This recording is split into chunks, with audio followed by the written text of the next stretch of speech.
Hello, everyone, and welcome to the All Creatures Podcast. I'm Angie, and today I have a very special guest. I'm super excited for this interview. It's been a topic that we've moderately touched on in some of the podcasts when we've done episodes on big cats. But today I have an expert with me, Katie Cannon. She's an education director at the Carolina Tiger Rescue, which is a top-rated nonprofit sanctuary with a mission of saving and protecting wildcats in captivity and in the wild. Plus, the Carolina Tiger Rescue is the only federally accredited wildcat sanctuary in North Carolina. So Katie Cannon, I'm super excited to have you here talking big cats, sanctuaries, some of the laws involving big cats and why, depending on what state you live in, there might be a big cat that's privately owned next door to you that you may not know about, and how we can work towards changing that, not only to protect ourselves, but more importantly, to protect these beautiful wildcats. And especially this past month, we've been featuring tigers. So we're going to focus on the tiger today. Welcome, Katie. Hello. Good morning. I'm so glad to have you here. Yeah, thank you. I'm excited to be here. Well, and you actually listened to one of our tiger podcasts and you reached out to us. I did. I was listening to, so I've listened to all of the ones about tigers, of course, because that's my life. But I was listening to it and I was so excited. I watch a lot of things on tigers. I feel like you can never learn enough. And so anything that there's tigers, I go, oh, I just need to listen. Is there something that I can know more about? Something that I've gotten wrong or, anything like that. And I was thrilled to hear about it in the first episode of Tigers that you guys talked about tigers in captivity. And you touched on it and I was like, oh, maybe they'd be interested in talking about that side of it as well. Obviously there are, there's a huge problem of wild tigers, and they're dwindling populations, but it's also, the other side of that is there's a huge problem of tigers here in the United States as well that a lot of people just don't know about. Yes. So I was hoping to chat with you about that and hopefully get the word out there as well. Yes, that's why today's interview is going to be so exciting, because on our normal podcast where we feature a species a week, unfortunately we can't touch on every issue out there. Our podcast would be hours and hours long. I'm actually kind of okay with that. Right. We'd have to pull our listeners and see. But that's why we love to bring experts like yourself on here. And to be quite frank, I did, of course, a little bit of research preparing for this interview, but I didn't really even understand what the laws were in my own state of Florida as far as private tiger ownership and the difference of who can own a tiger and all of that. So listeners, please stick with us today. We're going to hopefully answer a lot of those questions and get you some information on how you can help not only locally in your state, but of course to protect tigers in the wild. Because as we talked about in the podcast, tigers living in the wild are endangered and in big trouble due to poaching and habitat loss.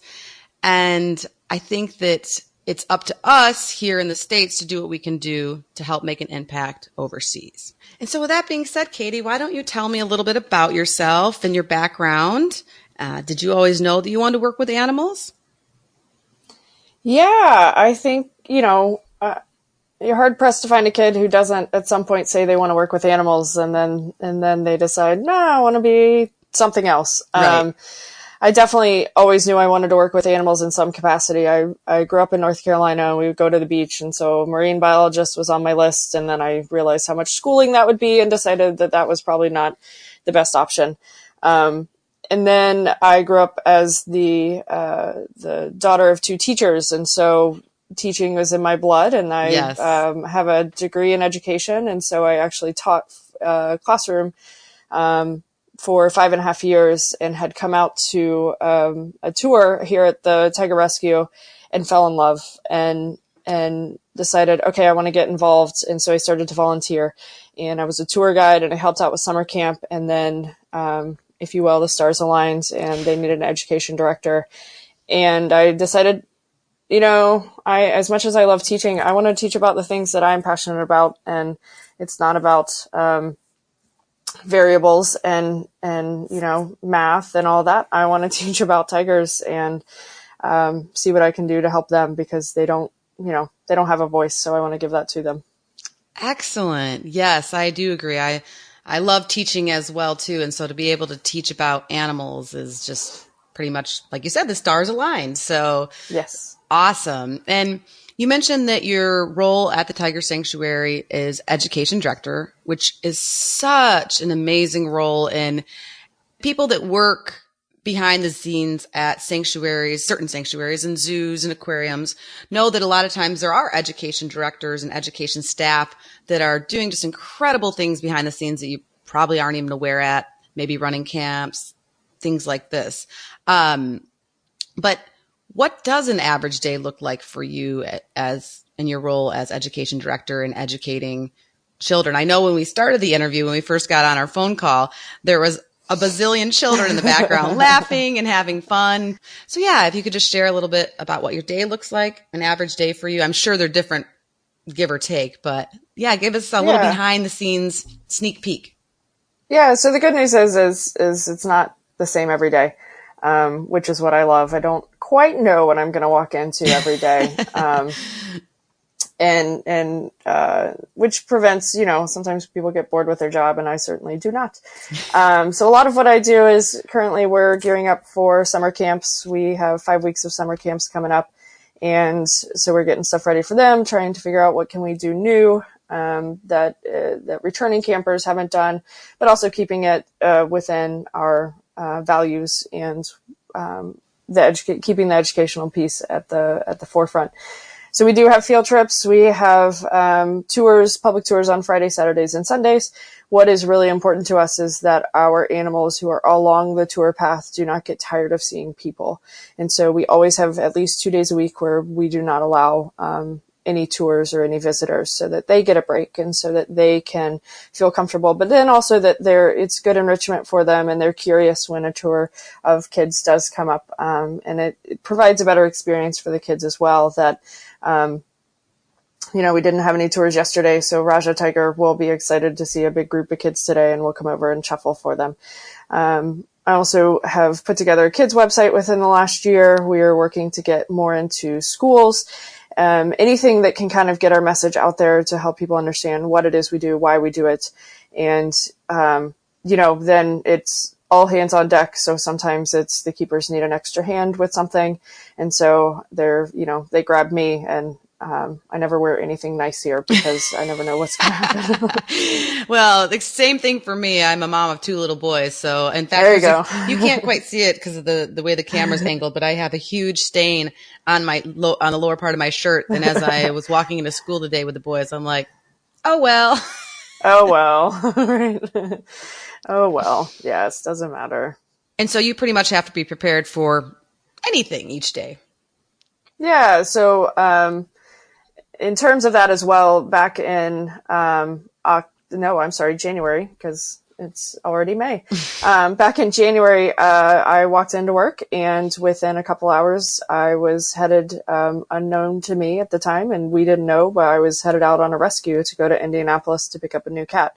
And so I had to dash home and grab a bag and then get on the road so we could go pick him up. And it was pretty awesome. So the job definitely involves flexibility. It definitely involves, being organized to a point, but it is not so rigid that, whatever was supposed to happen that day got pushed aside because we had a new guy who needed a new home, and the animals come first, right? The emails Absolutely. Can wait. Absolutely. Well, and since we're focusing this month on tigers and talking about tigers in general today, can you give me just a brief description of what it's like to work with such an iconic and endangered animal on a daily basis? Oh, give me a hard one.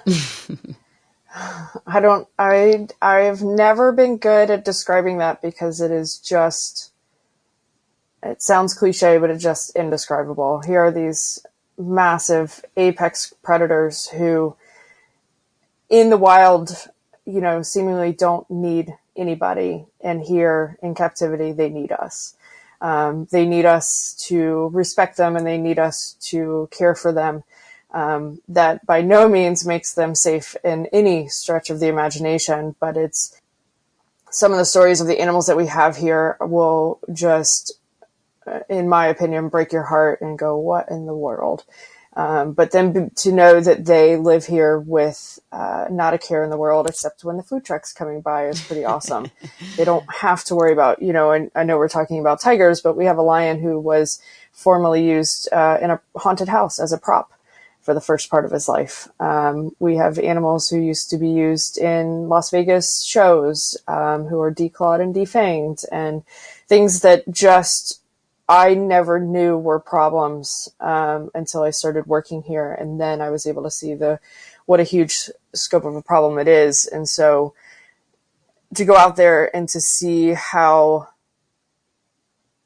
happy they are, I know we're putting human emotions on them, but how content they are and how comfortable they are here. If anybody been around a cat, they show their belly, they're comfortable. We see a lot of bellies around here, which is exciting. Oh, that's so wonderful. And honestly, Katie, I think you hit the nail on the head as far as working with some of these, any animals if you love them, but especially such a iconic, large apex predator is indescribable. And I think that's actually hit the nail on the head. Yeah. Now, do you have it's probably an unfair question. I know if somebody asked me this question about some of the animals I worked with, I would say I don't have a favorite, but do you have maybe a favorite tiger or a favorite story about a tiger or any big cat that you've worked with? Yeah. So I get that question asked a lot, and I think it's, oh, good. I gave you an easy one. Okay. Yeah, you're totally fine. So it's funny because, as a teacher, I couldn't have favorites. And then I came out here and I'm like, oh, I can have favorites. It's totally fine. That's awesome. And I can say it. So my favorite tiger, unfortunately, has passed away. Her name was Kayla, and she was, when she was 6 months old, found on the side of the road outside of Charlotte, North Carolina, with another tiger cub who we named Raja. Just like on the side of the road? Just on the side of the road? This is the part of the tour. I'm understanding this correctly. Yeah. That's insane. Okay. Well, we're right? gonna get there later on in the podcast of why this happens. Right. Yeah. So the way it happened was there was an off-duty, it was back in January of 2005, and an off-duty police officer was driving down the road and he saw a woman pulled over. It was a Saturday morning. So he said, oh, well, I'll be the nice officer that I am and pull over and see if she needs help. And so he pulled over and, ma'am, do you need some help? And she said, yeah, there's 2 tiger cubs up there. And sure enough, there were. And so he does what any logical person does. He calls 911. And what he did next actually saved their lives is he stopped traffic both ways and did not let anybody approach them. He didn't get near them. He didn't let anybody get near them. He just stopped traffic both ways and waited for backup. Because had anybody approached them and been bitten or scratched by them, sure. they would likely been euthanized. So he calls 911, and we actually have the 911 call, and it's pretty entertaining. Whenever I think I'm having a bad day, I go, well, I wasn't that dispatcher that morning. So he says, my name is Officer so-and-so, and here's my badge number. And you kind of hear him hesitate, and he goes, there's 2 tigers on the side of the road. And he starts to speed up because he's like, I just have to get this out. There's 2 tiger cubs on the side of the road, and I need some backup, and we need you to send animal control. And as he finishes, it's just radio silent. And finally the dispatcher says, do what? And he says, I know it sounds ridiculous, but there's 2 tiger cubs on the side of the road. I need you to send backup, send out animal control. The traffic's starting to get backed up. And she responds with, sir, this is 911. This is for emergencies. And he goes, I know, I'm a police officer. So finally, he convinces her that there are tiger cubs on the side of the road and that he does need some help. And so by the time animal control gets out there, Raja is on one side of the yellow lines in the middle of the lane sunning himself in one county, and half a mile up, Kayla is on the other side of the road in a different county, the neighboring county. So 2 different animal controls actually had to come out and pick them up. And during all this time, they're calling the North Carolina Zoo, which is about 45 minutes west of us, and they're saying, well, actually, we don't take tigers, but we know who does. And they called us over here, and we worked it with the zoo for them to be quarantined there. and spayed and neutered there. And then we got them when they were about 8 months old. And Raja will be 15 in July, actually. So he's been here almost his entire life.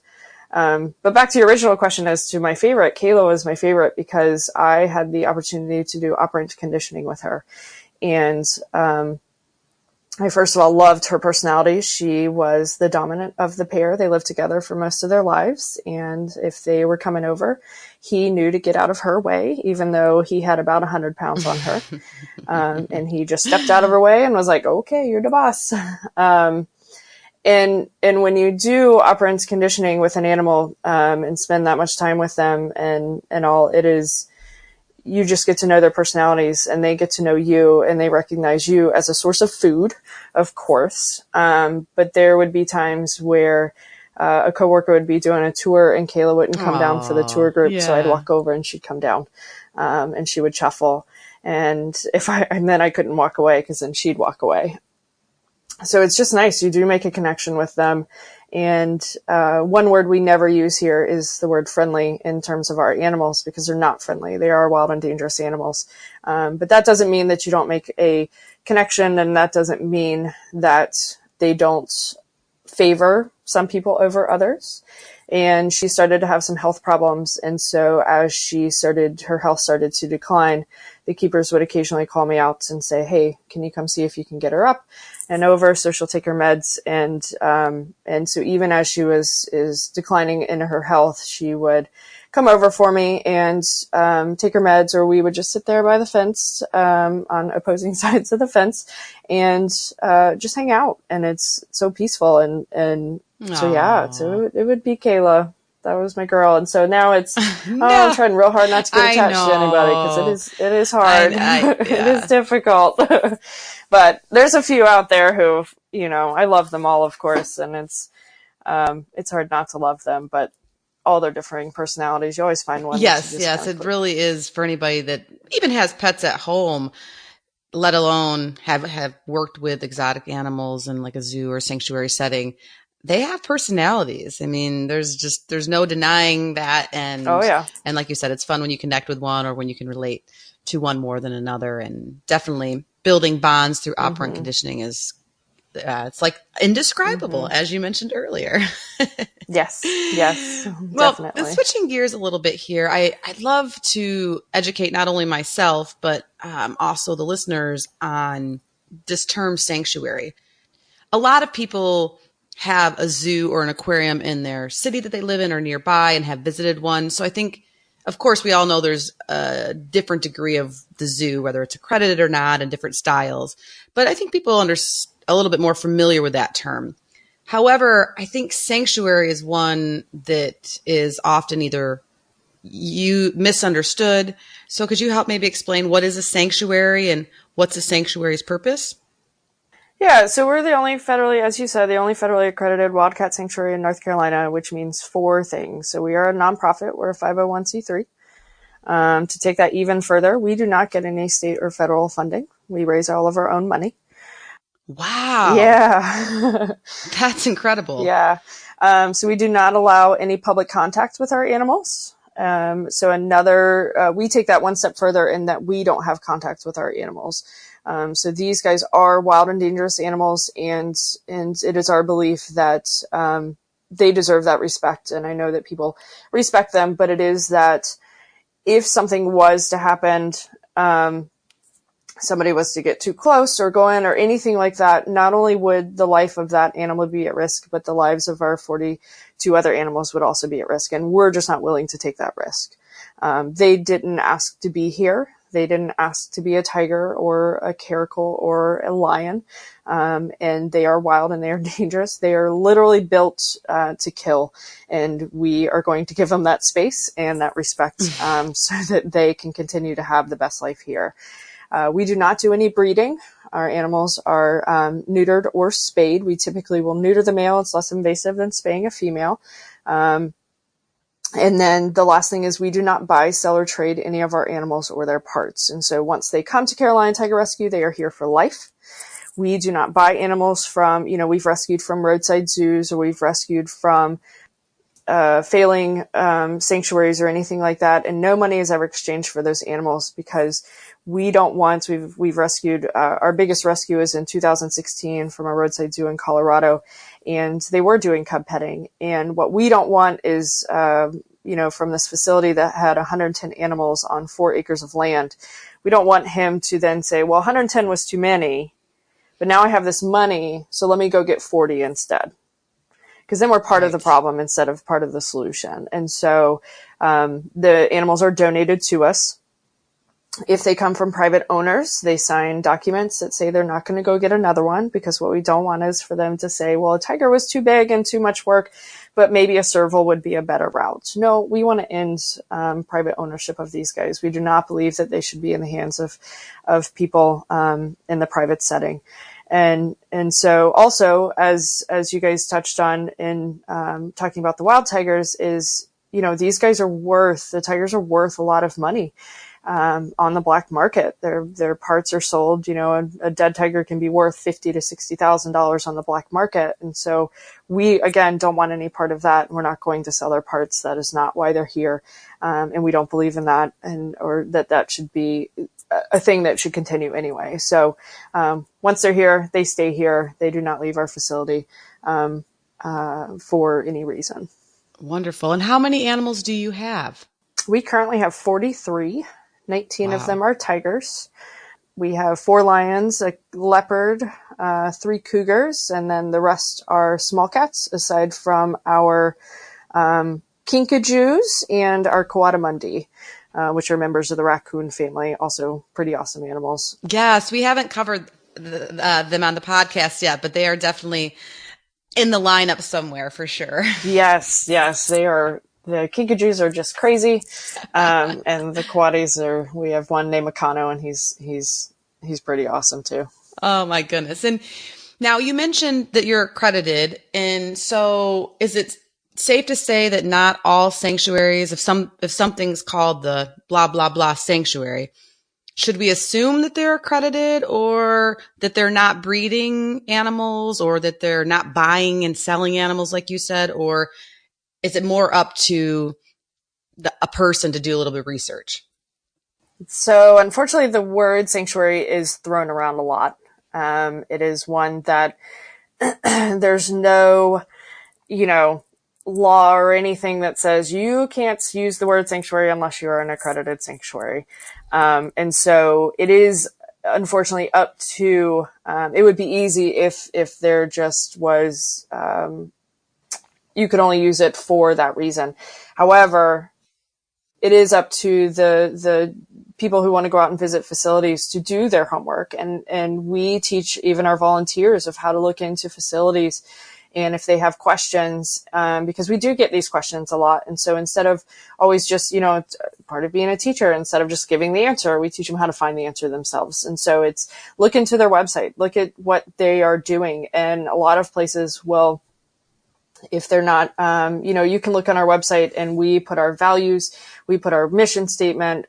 We have answered frequently asked questions. You can reach out to us if you have any questions as well, but it is clearly stated on our website as to what we do. And a lot of places that are not sanctuaries or don't have accreditation, there can be a lot of filler in there. They're saying words that they think you want to hear, to make them sound like an awesome place. And it's not to say that they're not, but it is what can you read between the lines? What is in there or not there?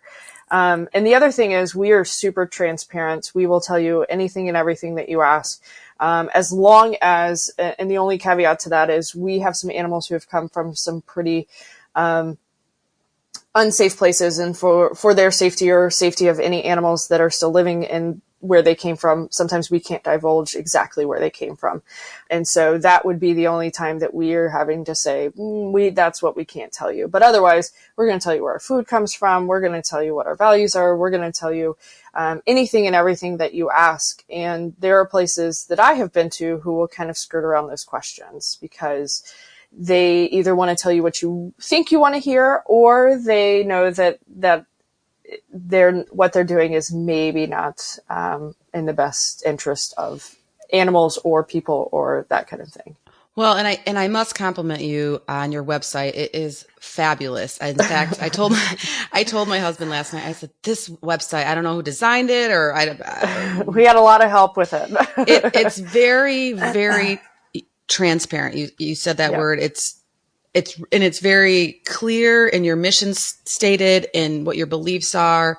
And so it makes it very easy for the reader to understand more about your organization and where you stand. And so if somebody does go to either a website or they stop at on the roadside because they, bump into something called blah, blah, blah sanctuary, what are some definitive red flags that should make that, if anybody cares about big cat safety and in captivity and in the wild, what are some quick red flags that should make them go the other direction?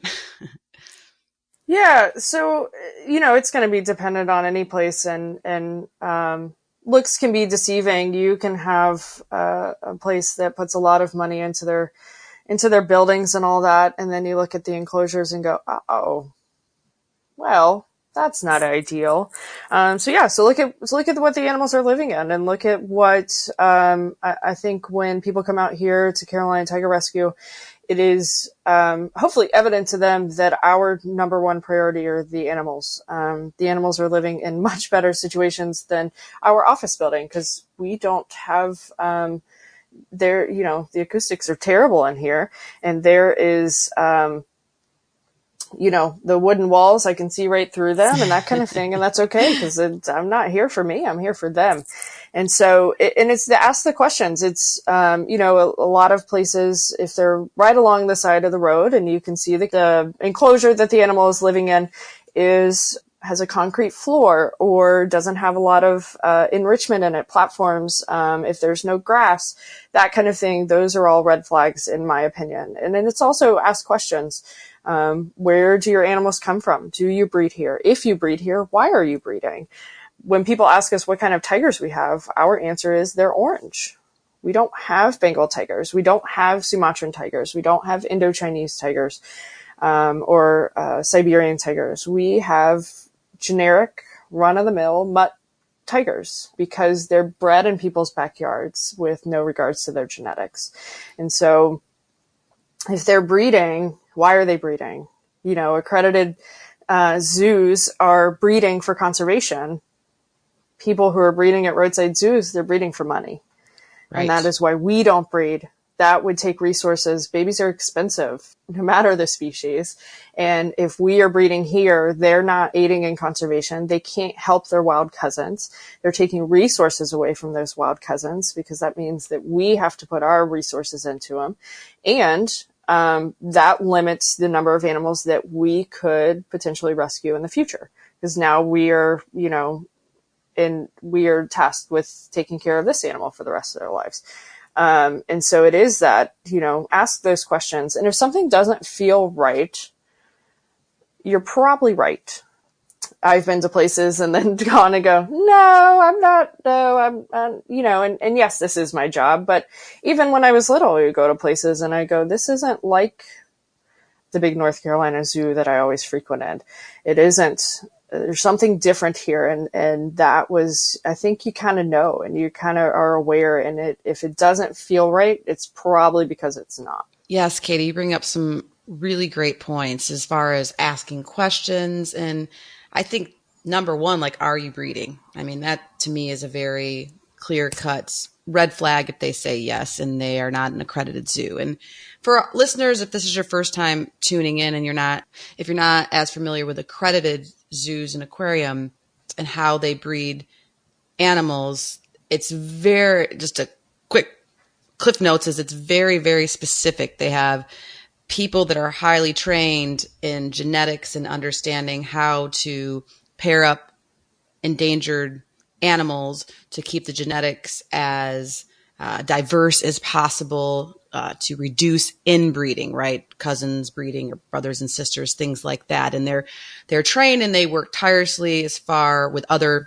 accredited institutions throughout North America, even into Europe sometimes and other Australia, in order to diversify genetics and obviously not obtain animals from the wild and things like that to keep this life raft of genetic diversity being housed under human care.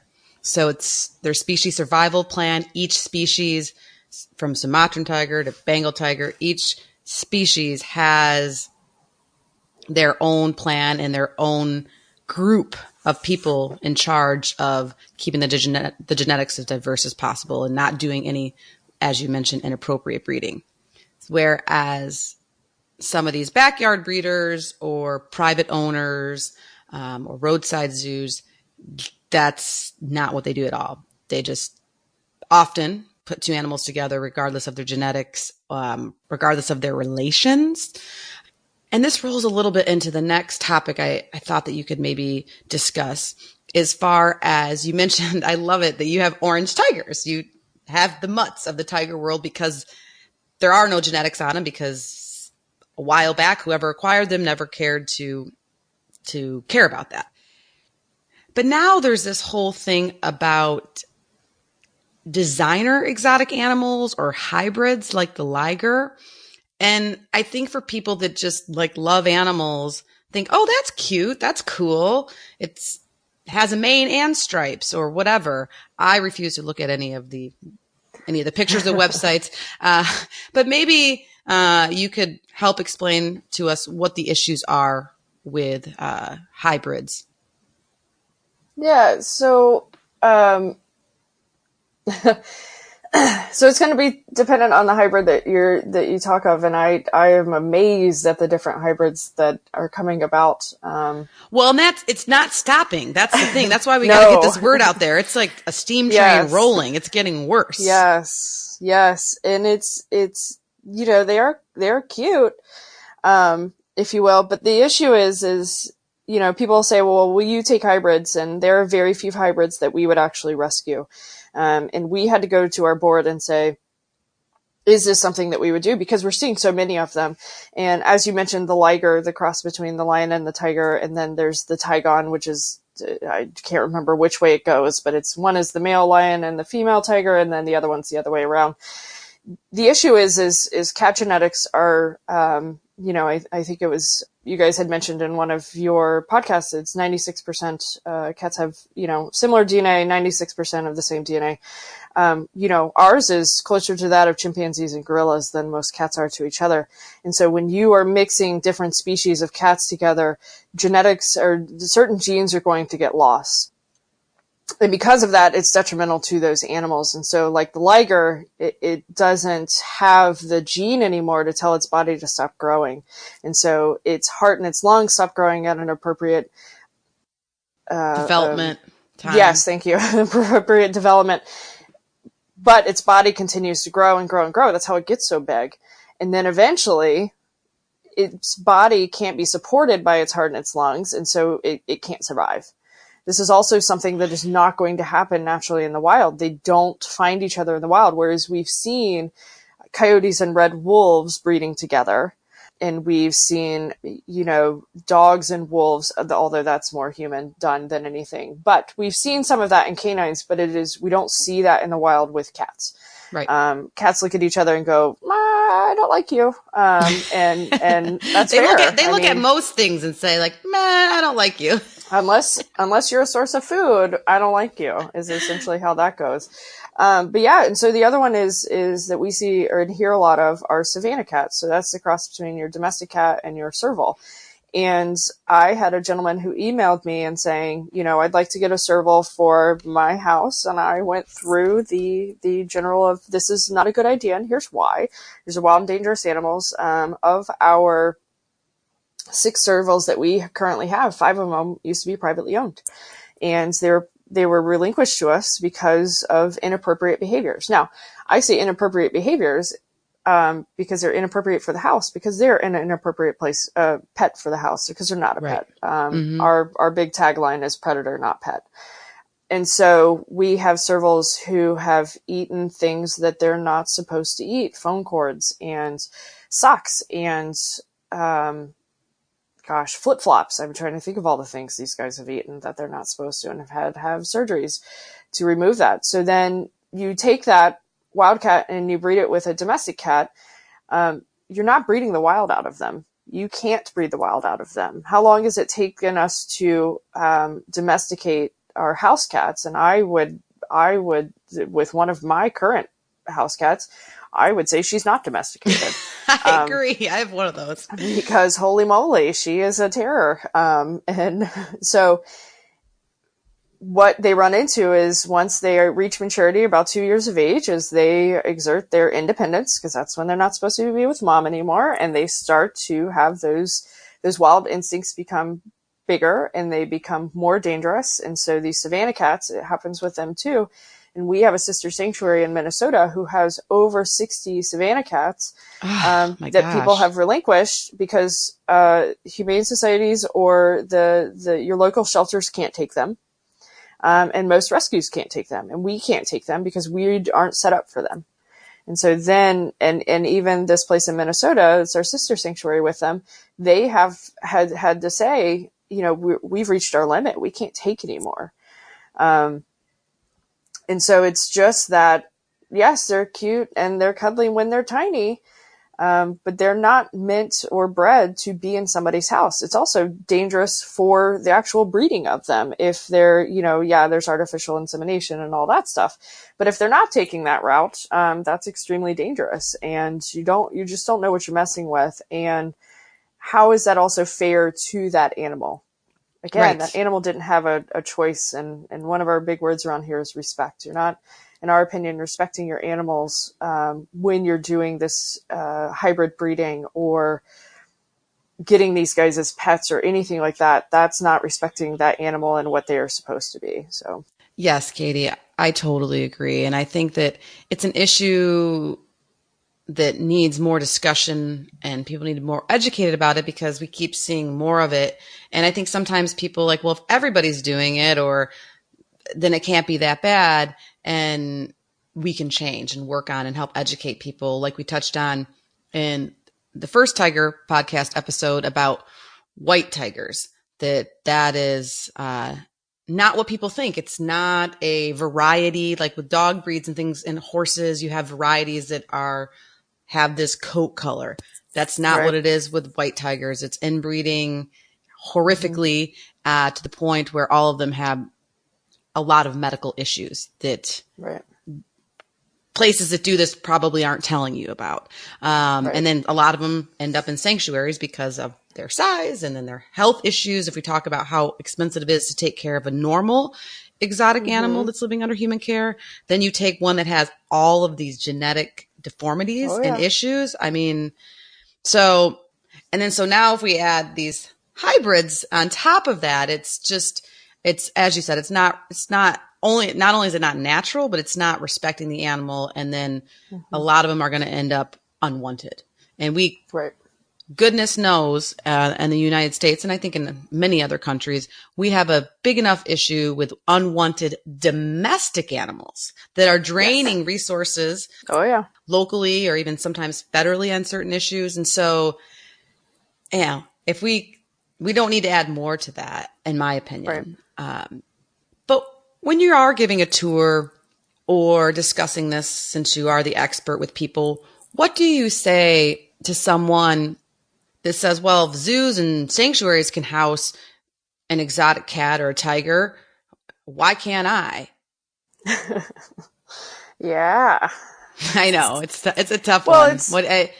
Because there is a little bit of like, well, they're doing it at the zoo or it looks easy at the zoo. Why can't I do it? Let's say, and we're going to discuss here in the next segment when we get to laws, but it's my right or something like that. Right. Yeah, so we get that question, luckily pretty infrequently, at least on tours, only because, most of the people know why they're coming out here and get a pretty good idea once they meet Raja of, yeah, he's a lot bigger in person than they look on TV. And then they meet. Right. Those are some big paws. Yeah. Yes. Then they get to see Capriccio, who is, our biggest at 489 pounds. And he's just massive. But, so I think it's an important question and it is a hard question to ask, but, I would counter it typically with, one of our cats, Arya, who has since passed away, but she was somebody's pet. in the backyard of South Carolina, and they had her for 10 years. And then around the time she turned 10, she started to get sick, and she started to lose weight, and they couldn't find somebody who would care for her. They searched all over South Carolina and surrounding areas to find a vet, and they said, no, she's a tiger. I'm not going to care for a tiger. I don't feel safe doing that. And so it got to the point where here this over 400-pound tiger got under 200 pounds. And it wasn't that they didn't love her, and it wasn't that they were not feeding her. The neighbors stepped in and said, you have to do something for this tiger. And they called and reported the family, and the authorities came out and said, look, you are responsible for this animal. You have to care for her. And they said, well, we've looked for a vet. We can't find one. And they said, she's still your responsibility. Just because you can't find a vet doesn't mean that that's okay. And so they had heard of us and called us, and we went down and we were able to bring her back to us. And she was so sick that we didn't know that she was going to survive. Anybody who is been around cats knows if you change one thing in their world, like when dinner is, their whole world is ending. And so, oh, you hear about it. Yeah, forever. You forgot yesterday that dinner is at 5, not 5:05. And so it is, here we are taking this extremely ill cat out of her home that she has known forever to bring her up here. And we didn't know that she was going to survive the 4-hour trip. And luckily she did. And it turns out what she had was pancreatic, exocrine pancreatic insufficiency. So your pancreas does a couple things, obviously, as most of our body parts do. And one of, the two things that your pancreas is known for is regulating your blood sugar. It's where diabetes comes in, but also it produces the enzymes needed to digest your food. And so the blood sugar part of her pancreas was working just fine. Her pancreas wasn't producing the enzymes to digest her food, though. So even though she was eating, she was starving to death. She couldn't break down that food. Right. So luckily, we have a vet who's willing and capable of taking care of these tigers and these wild cats, who was able to figure out that that's what was going on. And we got her on beef pancreas, literally the processed pancreas of a cow, and it is so corrosive that it has to be frozen or it eats itself, it breaks itself down. And so then we feed it with her food, and so it breaks down that food for her, so then she can absorb the calories and nutrients she needs from the food.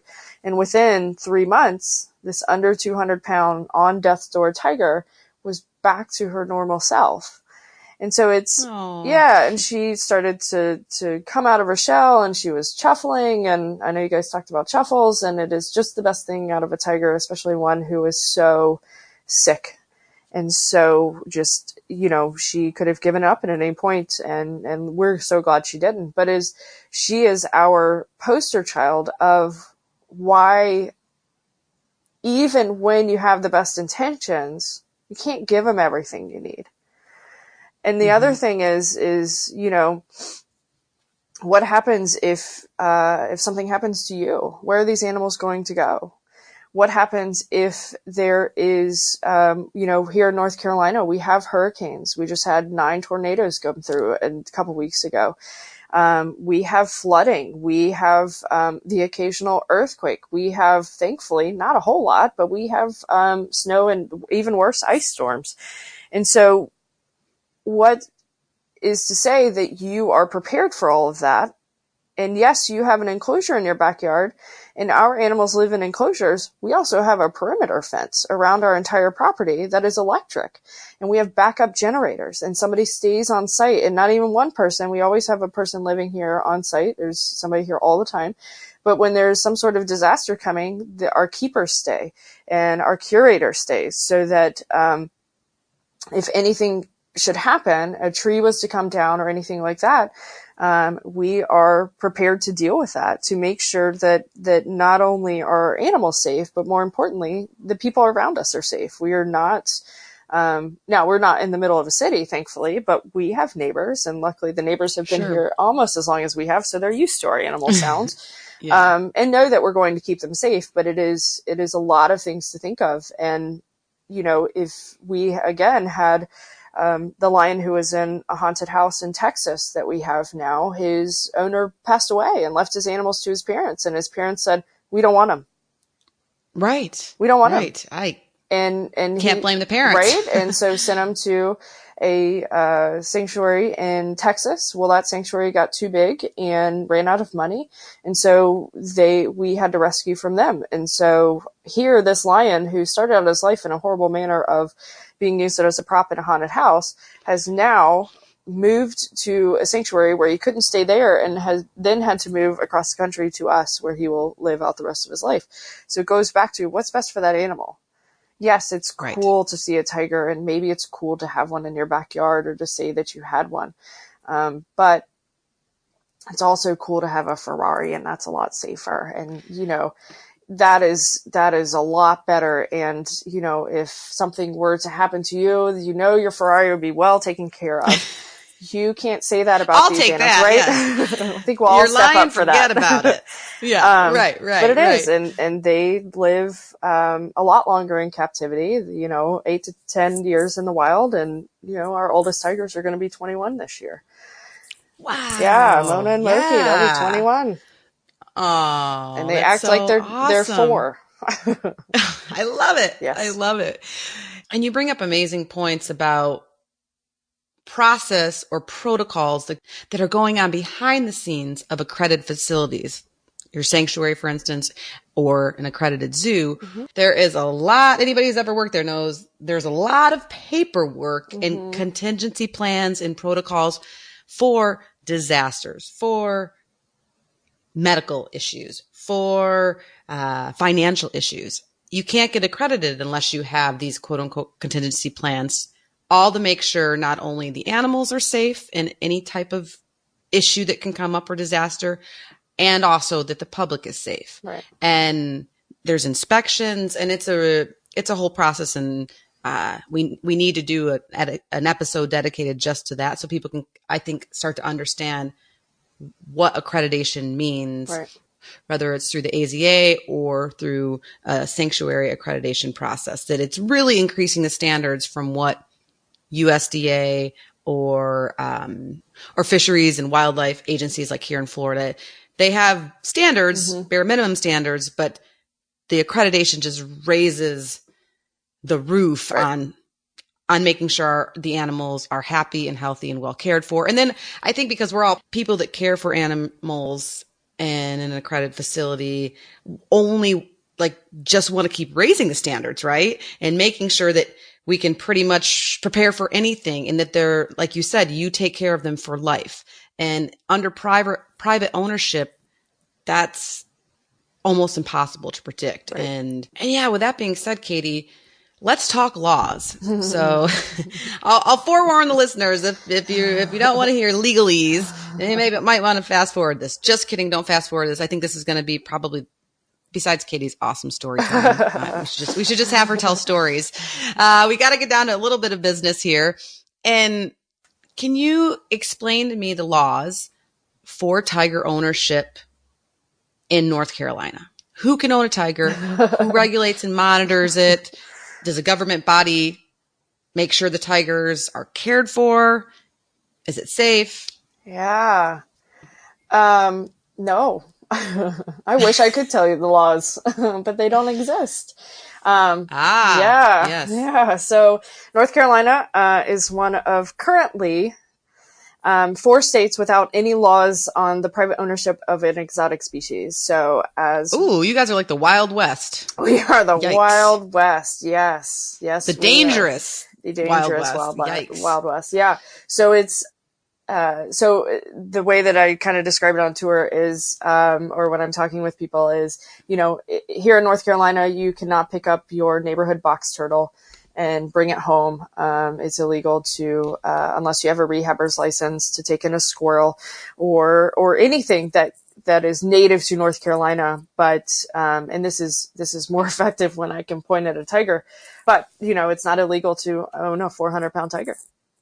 And not only that's still pretty effective for me with my imagination. Right? So it's not even that there are no laws against it. We don't know where they are in North Carolina. And as I've already mentioned, Hold on, back up the bus a little bit. What do you mean you don't even know where they are? What is well, that? yeah, we have 19 tigers here at the Tiger Rescue, but we don't know how many tigers are in North Carolina, and we don't know where they could be. So we have 100 counties, and there are some counties that either prohibit it or require a permit. But and that's about 50 of our counties that either prohibit or require a permit. That leaves 50 of our counties that there are no laws against it. So we don't know how many tigers are in North Carolina. And I know you guys had referenced in the first episode of Tigers of how many tigers are there in the United States. And the answer to that is nobody knows. There are estimates, but nobody knows. There's not a national database. There is one for USDA facilities. And of course, that number is about 2,500 for USDA facilities. And that is anyone with USDA license, whether you're an accredited zoo or a zoo on the side of the road or an accredited sanctuary or a place that's saying that they are a sanctuary. But we don't know how many are in the hands of private owners. Think about it. When you get a cat or a dog and you have to register that they've had their rabies shots. Right. Right. Yeah. That's insane. Yeah. And so, Katie, even when I looked up Florida, the state that I'm from, it was still a little confusing. So what it says is that we have a partial ban on private ownership of exotic animals, but we allow ownership of some exotic animals, precluding some listed. So that, I don't even know what that means. And then we also it does require the owner of exotic animals to obtain a license or a permit, or to register the animal with the state or local authorities if they're going to privately possess the animal. And so it seems like they're in Florida, they have to have a permit, I think. Yeah. A lot of times those permits cost, maybe $40. I didn't know. Yeah. Okay. And some are more expensive and some require a little bit more of require a little bit more than that. But I've looked at some that are, to get a permit, it costs $40. And so it's hard, and it's up to the states, and it's up to I've talked to a couple states and working with another of our sister sanctuaries and we've been going back and forth as to, we have infographics of maps of what the laws are in each state regarding either, both the, ownership of big cats, so lions, tigers, leopards, jags, but also just exotic pet ownership as a whole. And we keep going back and forth because we're hearing different things. And it's not even that we're hearing different and seeing different things. We literally have both called the same states and gotten different information. And so geez. it seems to be dependent on who you're talking to there, what their understanding is, and then also how you're interpreting that. Is it that there's an actual law banning big cats in this state, or is it that your state veterinarian says that that's not allowed? Okay, well, your state veterinarian says it's not allowed. If there's not an actual law, then the state veterinarian who comes in next could, say it's okay. So it's difficult. It's hard, and it's amazing, in some aspects that it is so hard. We're talking about these wild and dangerous animals, and I question sometimes is, well, why is this so hard? What is it about it that makes it so hard? And some of it is, people think that, and whether they're right or not, they have the right to own what they want to own. And so it becomes, it's a piece, they look at these animals as a piece of property. It's my property. I can do what I want. And so it's hard. It's really hard. And I wish that I had an answer as to how it could be less hard, but I don't have one, unfortunately. Well, I agree, because it baffles my mind. Like, and currently in Texas, a bill just went through the House, and they'll see if it goes through the Senate. Hopefully it will, but a similar bill recently went through the Senate and didn't pass. Right. And so it does seem a little mind blowing, and keep in mind too, folks, these bills, they wouldn't permit accredited zoos and sanctuaries, from housing and displaying, and they would just obviously tighten up the laws for private ownership, or like you said, maybe even minimally have them be registered, for goodness sakes. Like if, as a parent, I feel like I should be able to know if there's a tiger living next door to me. I think that would be something of interest to a lot of people to know that, or perhaps a first responder. Like, let's say you're going into a house because there's a fire or a medical issue. I mean, you should know if you're about to open up the door to a 400-pound tiger, for goodness sakes. Right. How is that not a law? I don't, but and so what do we do? Do you have any advice of what an average person listening to this that's in maybe Alabama or Nevada or North Carolina or Wisconsin that's like, holy shnikes, looking across the street at the house and say, those neighbors have been kind of weird. We've all got that weird neighbor. Heard a lot of chuffling. Right. So is there something the average person can do to help push these bills through? Yeah, I think our biggest thing that we find is people just don't know, because it seems like, for lack of a better phrase, common sense that surely you can't own a tiger here. Surely this is illegal. Surely we have to know where they are. And the biggest thing is people just don't know. And so it is understanding what the laws are, or if there are any laws, or lack thereof, sure, or lack thereof in your area, in your state, even in your county. If you want to just go countywide, we again have 100 counties here. One of Wake County, where Raleigh is, our state capital, they enacted a law just a few years ago after a man's 3-year-old son was mauled by his pet tiger. And the son luckily survived, but survived with some traumatic brain injuries and was left blind. And then Wake County said, oh, okay, well, we should fix that. And they did. And so it's illegal in Wake County now. But again, there's 100 counties in North Carolina. So it is educating yourself and finding out what is legal or not, or what their laws are, or again, lack thereof. And then contacting your representative and letting them know you're not okay with that. We can sit here all day and say we're not okay with it, but until we let our representatives know that we're not okay with it, they don't know. They don't know always that it is a problem. And again, it's that education piece of we can't change things unless we're educating people that there is a problem. And so that would be the biggest thing, is just finding out and deciding, are you okay with this? And if you're okay with it, okay. But if you're not, for those first responders, or I think, we're hard pressed to find somebody who doesn't know somebody who is a first responder. And, if you go, well, I'm sure that there's no tiger living next door to me, think about the different areas that they go to, as you said, and is it safe for them to go there? They're already putting their lives at risk for us. We shouldn't make it harder for them by adding that big tiger there, or even that small serval who fastest paw strike of all the cats. Those things can jump as taller than you. So I don't want to face one in a time of stress. I don't want to face one anyway, but especially when they're stressed and you're stressed and that kind of thing. That is a very unsafe for everybody involved.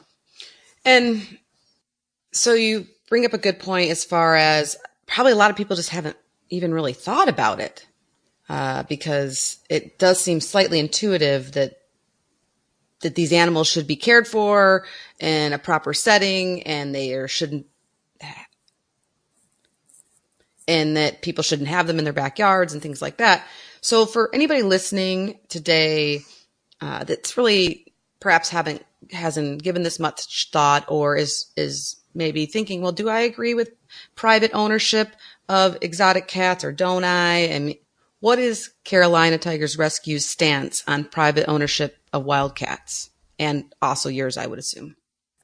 We are completely against private ownership of wild and exotic species. We do not feel that at any point they should be in anybody's home, in their backyard. It is one of those things that, just like Aria Tiger's family, we know they had the best intentions for her. And we know that they loved her. The issue is you can't love the wild out of them.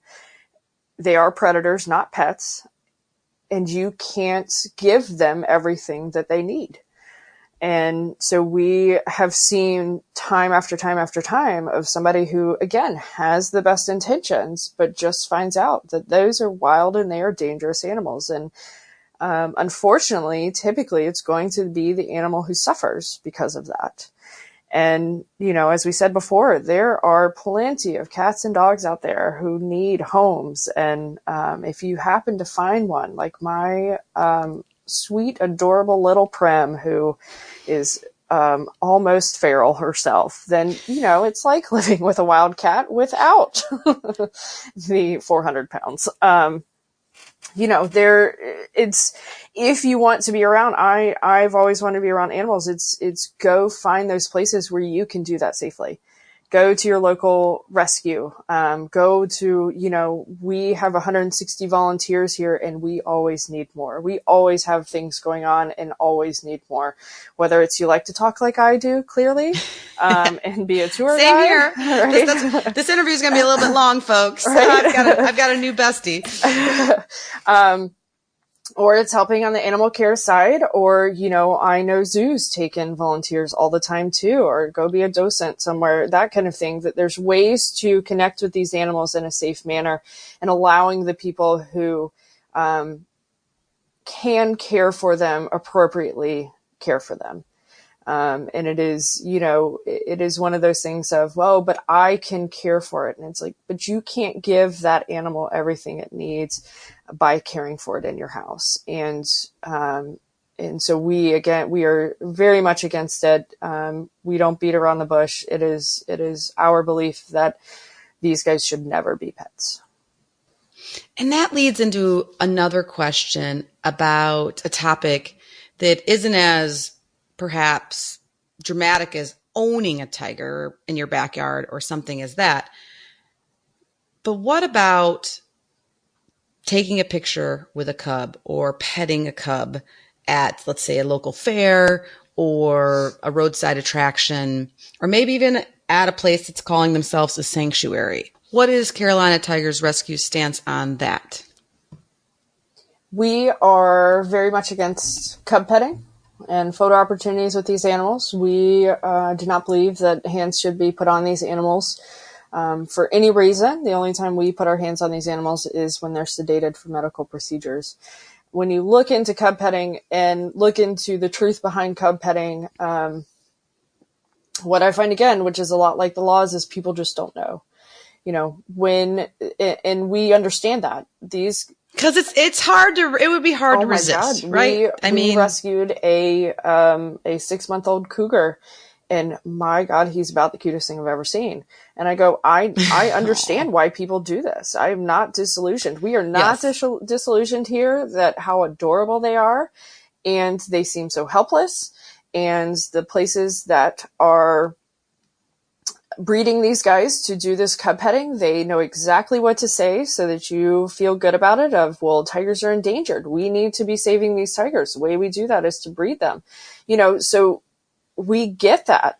But the truth is these guys can only be handled from the ages of 8 weeks to 12 weeks. And if you go back even a step before that, is they're taken from their mothers within hours and days of their birth. In the wild, that's horrible. And in the wild, they're with their mothers until they're about 2 years of age. And right, so exactly. They're taken from their mother, so mom will go back into heat, and so she'll have another litter of cubs. And the babies are taken, and they're bottle fed, and they're often on bottles much longer than they should be, to keep them small, or to, because again, they can only be handled from the ages of 8 weeks to 12 weeks. And then the big question is, what happens to them? You know, if a facility has 3 or 4 cubs for 4 weeks of its life that can be handled by the public, and they're making, $5,000 a week on a cub, they're going to have a constant stream of cubs. Well, in 4 weeks, that cub can't be legally used anymore. They're not going to keep all those cubs. Instead of making money, they become a liability.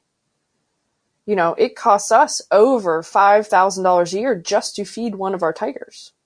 That's just to feed them. That's not to house them. That's not medical care or anything. That is literally just to feed them. And so what happens to them? And a lot of them. Wow, you're making my horses seem cheap. It's not cheap. No, don't do it, folks. Right? Trust me. You should also think about that too, when you get horses. But it is, what happens to them, and most of them are killed. Some are sold into the pet trade. Some are sold into the black market because, again, a dead tiger is worth $50,000 to $60,000 on the black market. And some are kept to grow up to be bred, but most of them are killed because they're not making money after they're 12 weeks old. And so, and then you get into we have 2 tigers now, Saber and Shenandoah, who at some point in their life were declawed and defanged. So their canine teeth were filed down. The tips of their toes were cut off. So their claws or their sharp parts were taken off to make it quote unquote safer for them to be handled. We have, Capriccio, who's our biggest tiger at 489 pounds. He has metabolic bone disease because he was taken from mom and he wasn't given the proper nutrients at the proper time. And these guys grow so quickly from 2 to 3 pounds at birth to almost full grown. They're not quite full grown at 2 years of age, but in just 2 years, that if they're not given the proper nutrients at the proper time, then they're going to have some significant issues. And now this big guy has metabolic bone disease, and he's not our only one with it. And they're the lucky ones who ended up eventually at a sanctuary. But we're not going to go take those cubs from those places because then we're part of the problem. If we're offloading all of those cubs from these places, they go, oh, we can do even more because somebody's going to save us with this. Right. Mm-hmm. And so it has to be a place that is closing down and a place that is going to end that practice for us to rescue those animals. And so it is what happens to them. And again, it's the lack of education, and it's not anybody's fault because, again, those places know exactly what to say to get you in and to pull at your heartstrings, and they know what to call themselves and all that. So they, I have had people on my tour who are like, oh my God, I had no idea. And I said, that's okay, but now. So what can you do moving forward for them? So you can spread the word. And that's where I always encourage people as far as social media goes. Okay, let's say obviously you're not privately owning a tiger and you've learned about cub petting and you're not doing that anymore. But it is still fun to maybe share a selfie or something of you at the zoo, a safe one, safe selfies. Obviously. Either you at a zoo or sanctuary with a tiger in the background, or maybe even just a cute one of them, a meme or something. But I often wonder, is that even the best practice? Are we perhaps misrepresenting the crisis over in Asia with what's going on and how endangered tigers and other wildcats are? So do you have any thoughts on that issue? Yeah, I think it's a fine line of what becomes exploitation versus education. Or just, I've had discussions with various people at various facilities, and, we don't take our animals anywhere. And we talk about safe selfies on our tours and that kind of thing. And what we ask and what we do in part of our social media, and obviously we can't control what people do outside of here with pictures of our guys, but what we ask is we're going to try. No. What we ask is they put some education behind it. So when we do any posts or anything like that here, it is, here is Mila Tiger, who just got we just got whole turkeys donated to us. So she got a whole turkey. We feed a whole carcass diet because these guys are carnivores and they use their carnassial teeth to do this, you know, and this is how they eat, that kind of thing. Because education is so important. We rescue, and I feel honored to be in the position that I am here of the education director, because they go hand in hand for us, of education and rescuing, and we can't do our rescuing without our education, and we can't do our education without our rescuing. And it is the partnership of that allows us to continue to do what we do. But it is you know, if you're going to the zoo and take a picture of a tiger, or a safe selfie, as we like to call them, you know, put some education behind it. What did you learn about it? What, you know, you went and saw that for a reason, and that animal is at that facility for a reason, whether it's at a zoo to be part of a species survival plan. All right, well, did you know about species survival plans before? If not, teach people, you know, or was it out here at the Tiger Rescue, and you learned about Mona and Moki, who are rescued from a roadside zoo. What would be a roadside zoo, and why would you not visit a place like that? Or, you know, that kind of thing. So throwing education behind it, I think is a good way to do that, because what we don't want is to, as you said, pull the attention away from them, because we don't want people to forget that they're endangered in the wild and there's a problem here. But it is well, if I see tigers everywhere, then surely they're fine. So it is pairing that. Which is definitely not the case. Exactly. They're not fine. We're, you know, as you guys had said, 100,000 tigers within the last 100 years. And now we're down to 3,800. And, that's scary. I can't imagine. I think long and hard are my nephews and my niece going to know a world without them, you know, in the wild. And I'm not worried about ones in captivity, at least in the job that I'm in, but, you know, are they going to know a world without wild tigers? And it's not even just, you know, then you get into, they're an umbrella species. So it's all the species that live around them, as far as orangutans and all that. But, it's scary to think about, and there's so much that we can do. And a lot of that begins, in my opinion, and then selfishly because of my position, but it begins with the education. I agree. We're cut from the same thread, but education is really important, from many different angles.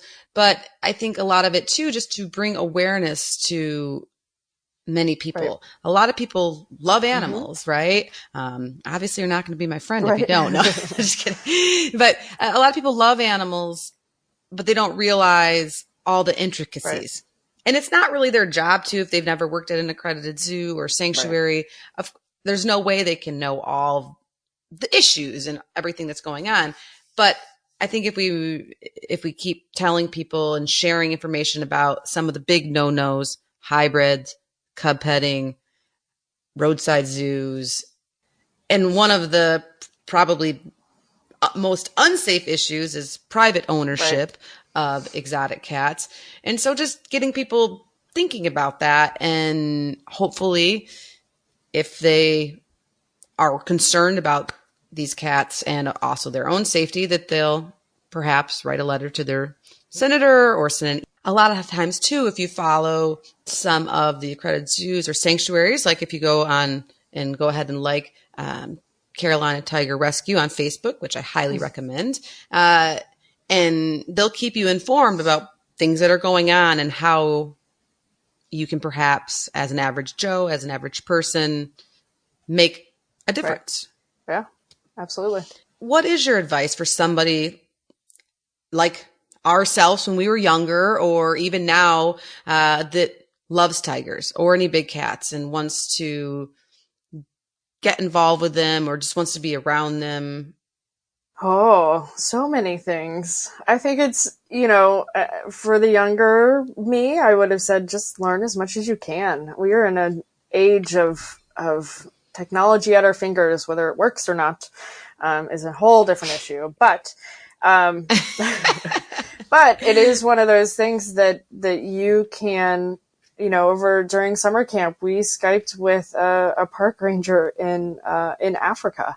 And there's so many different ways to connect with people around the world who are taking care of these guys, whether it's here in the United States at zoos and accredited sanctuaries, or it's out in the field, that kind of thing. It's just learn as much as you can and figure out what small things you can do in your daily life that can help either private ownership, or not private ownership, excuse me, animals in captivity, but also the ones in the wild. Is it that we have young people who come and will collect toilet paper rolls and paper towel rolls for our guys' enrichment, or boxes for the enrichment. And I collect them every day. Yes. Yeah, so that's necessary to keep these guys happy and healthy here.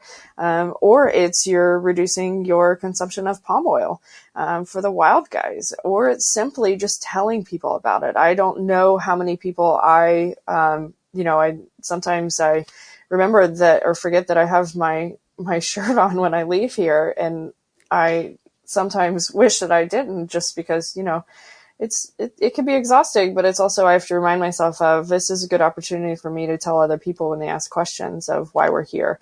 And I take that for granted sometimes. And I have to remind myself of, those guys can't talk for themselves. I have to be their voice.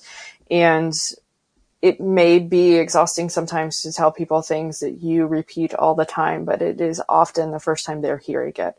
And so if you are excited about it, and what we teach our tour guides is, if you are excited to be here and you're excited about these guys, whether you're saying it for the first time or the 500th time, they're going to get excited with you, whether it's the first time they've heard it or the 500th time they've heard it. I can go on a tour of a tour guide who I haven't been out to see in a bit, and they are so excited and passionate about it that I'm like all geared up, ready to get back to the office to do something else, So it's one of those that it's contagious. It is contagious. And so it's just get involved and find the little things that you can do, because it is a big, daunting task. And we're not tasking one person or one organization with fixing it. It is that we are asking for little help along the way so that we can help these guys here in our animals here at the rescue situation, and the ones out in the wild, because it's going to take a lot of us to remedy the problems that we see. Absolutely. And now you mentioned it takes a village, or as you said, some of your sister sanctuaries. Mm-hmm. So for our listeners, what are some of these facilities that we should keep an eye on, and either like on Facebook, follow on social media, visit if we are in the area? Yeah. Who should we be looking out for? So there's a bunch of us that are in what's called the Big Cat Sanctuary Alliance, and we are like-minded sanctuaries throughout the country who, if you think about it, there's not as many of us. There's about 20 around the country that are accredited sanctuaries. So there's not as many of us as there are like zoos, and we're not all obviously cookie cutter, just like zoos are not. Everybody's got their own way of doing things, but it's a great organization for us to kind of meet together and decide of how are we going to tackle some of these issues that we're seeing across the board. It's not only that it's how do you guys deal with the cold weather up in Minnesota? We don't have it here, but when we do, we need to be prepared for it. So it's being able to share different tips and tricks as well. Or if so-and-so won't take their medication, what have you tried? But so other places that are involved in that are Wildcat Sanctuary in Minnesota. There is InSync Exotics over in Texas. Black Beauty Ranch, and they have another longer name that of course I can't remember the name of, but that's in Indiana. There's Crown Ridge, that's in Missouri. There's Big Cat Rescue down in Tampa. Lions, Tigers, and Bears is out in California. And then there is a plethora of others that of course I can't remember all of them, but off the top of my head, but there's quite a few and they're spread all around. Turpentine Creek in Arkansas is one that we work closely with here.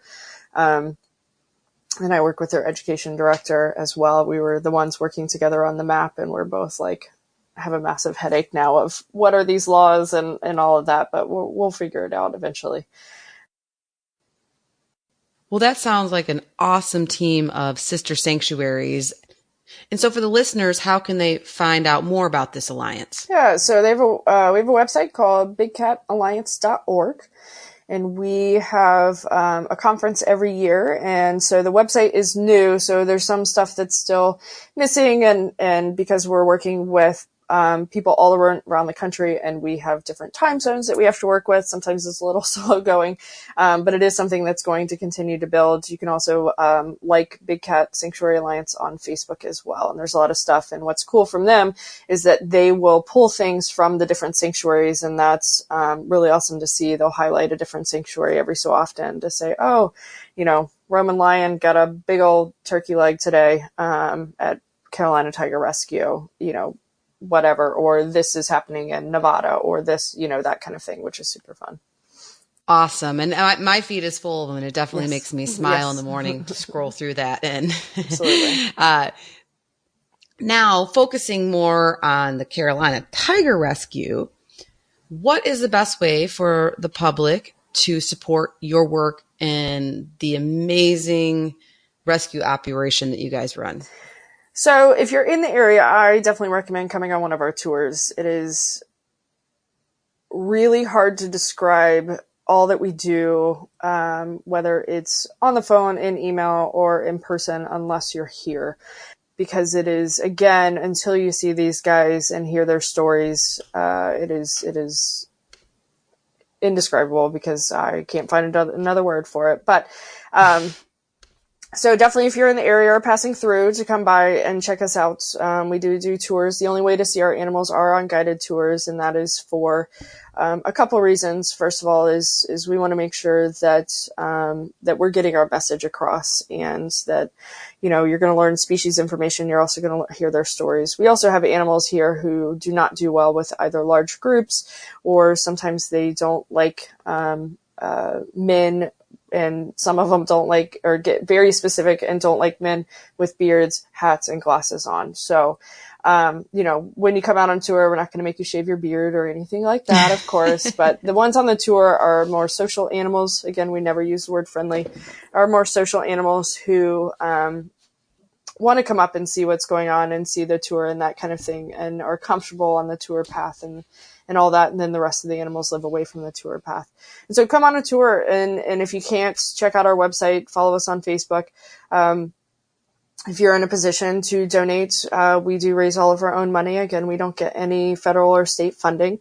And so if you're able to give in any way, sometimes check out our wish list. Sometimes it's things like soap that we need. Right, like old items that you might be throwing out anyways. Exactly. We did a huge thing recently where we wanted everybody's old perfumes, because scent is so important to our guys, and we got tons of perfumes, which was amazing. And the stinkier, the better. And most women I know have that one bottle that somebody got them that's just not working for them, and right? That is the bottle that the cats love the most. So send it on over. We'll use it. And it's stuff that we will use, we'll need again. We have a lot now, but we're going to need it again. If you are tired of your son smelling like Axe body spray, send it to us. Our ocelots love it. So anything like that. And then also just keep an eye out and let your representatives know if there's a lack of laws in your area, or you're not okay with what the law says. Let them know. That's a big way to help. And just, keep us in mind, and keep the wild guys in mind too when you're at the grocery store. Again, it goes back to the wild guys, and we would love to be able to put a lot of focus on them. But right now we're having to put a lot of focus on our guys here, which is fine. That's what we're here for. But we always keep those wild tigers in mind as well, because they are vital to ecosystems in our world. And so we want to keep them happy and healthy out there too. So, limiting your use of palm oil, and making sure that your choices are as green as possible. Absolutely, Katie. Well, it has been such a pleasure talking with you today. I've learned so much, and I have thoroughly enjoyed your stories. Oh my goodness. Thank you. We're going to have to do it again for sure. And I just appreciate your knowledge and your passion and your dedication. You are an education hero and a tiger hero in my book. or big cat in general, right? You love them all, right? No favorites? No, wink, of wink. course not. Wink, wink, nudge, nudge. No favorites. No, and I appreciate you having me on, and I appreciate you giving us a voice. And I think that I know you guys reach a lot of people, and so I'm excited to be able to get the message out there and help these guys and animals in general. I'm an animal lover, so it's, I love hearing about all the different ones, and can't wait to hear about the ones you have coming up, because I learn something new every time. Going, oh, I had no idea. Thank you. It's definitely fun, and like we mentioned, it takes a village, and so for us at All Creatures, one of the best, most surprising gifts, I suppose, is all the people we've met along the way, and building this network to help educate people as far as animals, how they live, what they need, and how to best conserve them. And so I'm sure we'll keep this conversation going. Yeah. We talked about a lot of amazing, interesting things today. And for the listeners out there, just go to carolinatigerrescue.org to see amazing photos, fantastic websites, one of the best I've been to, and also like them on Facebook, and or check out Big Cat Sanctuary Alliance. And of course, as always, on our website at allcreaturespod.com, we'll have a bio with Katie. She probably doesn't even know that she has to do that yet. Oh, no, I don't know that. I'll get on it. No, it's quick and easy. But the most important part is we're going to have some of the links that we talked about today for listeners to access it all on one page. And I'll also put up there a link in order to contact your senator in your local state if you support banning private ownership of tigers, which hopefully you do after this episode, so we can make our voices louder. Individual people, if we come together, we can make dramatic change. It's all just about educating one another and coming together to make this change. So we're going to hopefully make it so loud that North Carolina and Texas and some of these other states will have to move forward with protecting not only the wildcats themselves, but also the public, right? Absolutely. Well, thank you. I appreciate your time, and thank you everyone for listening. Bye, Katie. Bye. Thank you.